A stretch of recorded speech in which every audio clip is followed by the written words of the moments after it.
नमस्कार दोस्तों, वेलकम है आपका मेरे चैनल पर। तो फ्रेंड्स, कैसे हो आप? आई होप आप सभी बहुत ही अच्छे होंगे, मज़े से होंगे। तो दोस्तों, आज की हमारी जो मोटिवेशनल स्टोरी है वो है जीवन साथी। तो प्लीज़ वीडियो को बिना स्किप किए पूरा देखें और अगर वीडियो अच्छी लगे तो वीडियो लाइक करें, चैनल सब्सक्राइब करें। निशा जी के पति रजत जी को रिटायर हुए 5 साल हो चुके थे। उनका इकलौता बेटा था जो कि अमेरिका में नौकरी करता था। निशा जी और रजत जी जहाँ गांव में रहते थे, जहाँ इनका पुश्तैनी मकान था, दोनों अकेले रहते थे। शुरू में जब उनका बेटा अमेरिका गया तो उनको हर रोज़ फ़ोन करता था, लेकिन धीरे धीरे उसने फ़ोन करना बंद कर दिया और अब ऐसा हाल हो चुका है कि अब वो कभी कभार ही फ़ोन करता है। लेकिन दोनों फिर भी इसी बात में खुश थे कि चलो कभी कभार हमारा बेटा हमें याद तो करता ही है। निशा जी और रजत जी अब दोनों ही इस मकान में अकेले रहते थे। काफ़ी बड़ा घर था, तो निशा जी उसकी साफ़ सफाई में लगी रहती, खाना वाना बनाती और इस तरह अपने जो है टाइम व्यतीत करती। लेकिन रजत जी के लिए टाइम पास करना बहुत ही मुश्किल था। सुबह वो मॉर्निंग वॉक पे जाते और शाम को आस पड़ोस के बच्चों को ट्यूशन पढ़ाते थे। इस तरह वो अपना जो है टाइम बिता रहे थे। सुबह जैसे ही वो मॉर्निंग वॉक पे जाते, निशा जी सुबह उठती, नहा धोकर पाठ पूजा करके उनके लिए नाश्ता बनाती और जैसे ही वो मॉर्निंग वॉक से आते तब वो दोनों इकट्ठे नाश्ता करते। उसके बाद दिन की दिनचर्या शुरू हो जाती। निशा जी और रजत जी ने अब संतोष कर लिया था कि अब हम दोनों ही एक दूसरे का सहारा हैं। उनका इकलौता बेटा था जो कि अमेरिका से अब वापस आने का नाम नहीं ले रहा था और रजत जी की पेंशन भी अच्छी खासी थी, जिससे कि उनका जो घर का गुजारा बहुत अच्छे से चल रहा था। ऐसे ही दोनों जो है साथ मिलकर एक दूसरे के दुख सुख का सहारा बने हुए थे।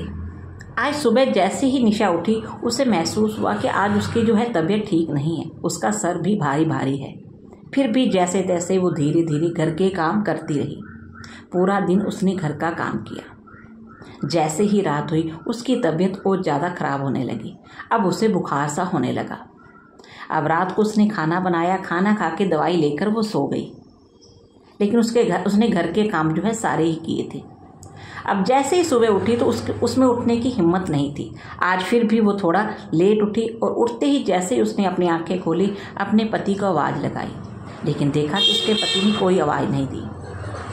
वो बिल्कुल मायूस सी हो गई और सोचने लगी कि मेरी तबीयत खराब थी, लेकिन फिर भी शायद वो आज मॉर्निंग वॉक पे चले गई और मुझे चाय तक भी नहीं पूछी। निशा की आंखें जो हैं भर आई।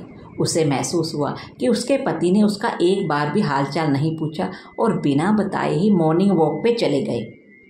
निशा की चाय पीने की बहुत इच्छा हो रही थी, पर इतनी हिम्मत नहीं थी कि वो एक कप चाय भी बना ले। अब वो सोच रही थी कि मैंने इस घर के लिए क्या कुछ नहीं किया, अपने सपनों, अपने सुख का त्याग कर दिया और आज मेरा कोई हाल पूछने वाला भी नहीं है। उसकी आंखों से आंसू जो है बहने लगे। इसी सोच विचार में वो लेटी रही। आंखों से आंसू बहते जा रहे थे, तभी अचानक से सिर पर किसी का स्पर्श पाकर उन्होंने आंखें खोली तो देखा सामने उसके पति खड़े हैं, हाथ में ट्रे लिए जिसमें गर्मा गर्म पोहे और चाय थी। ये देखकर निशा जो एकदम से हैरान हो गई। उसने अपने पति को कहा कि आपने ये सब क्यों किया? वह सुखद आश्चर्य और अपनी सोच पर आत्मग्लानि से भर गई। उसने कहा कि आपने ये सब क्यों किया, आप मुझे आवाज़ लगा देती। तब रजत जी ने कहा कि तुम अभी बीमार हो, तुम्हारी तबीयत ठीक नहीं है, मैंने कर दिया तो क्या हुआ? तुम भी तो मेरी फिक्र अपने से बढ़कर करती हो और अब हम दोनों ही तो हैं जो हम एक दूसरे के सुख दुख के साथी हैं। रजत जी ने कहा कि मुझे तुम्हारा ख्याल रखना है, जीवन भर साथ निभाने का वचन जो दिया है। और मुस्कुराकर निशा जी की भीगी पलकों को चूम लिया और फिर शरारत से उसके नाक खींचते हुए हंसकर बोले, अब तो जन्मों तक तुम्हारा पीछा नहीं छोड़ने वाला, चाहे तुम जितनी भी कोशिश क्यों ना कर लो। और बोले कि चलो अब नाश्ता कर लो, नाश्ता ठंडा हो रहा है। निशा जी बहुत खुश हुई। निशा जी ने प्यार से रजत जी को देखा और पलकें बंद कर इस अनुभूति को हृदय से सहेजने लगी। उन्हें ऐसा लग रहा था मानो आज सारा आसमान सिमट कर उसके आंचल में आ गिरा हो। तो ऐसे हैं जीवन साथी जो हर सुख में, दुख में, धूप में, छाया में हमेशा साथ दे। आई होप मेरी आज की स्टोरी आपको अच्छी लगी होगी। अगर अच्छी लगी है तो प्लीज़ वीडियो लाइक करें और चैनल सब्सक्राइब करें। So thank you so much.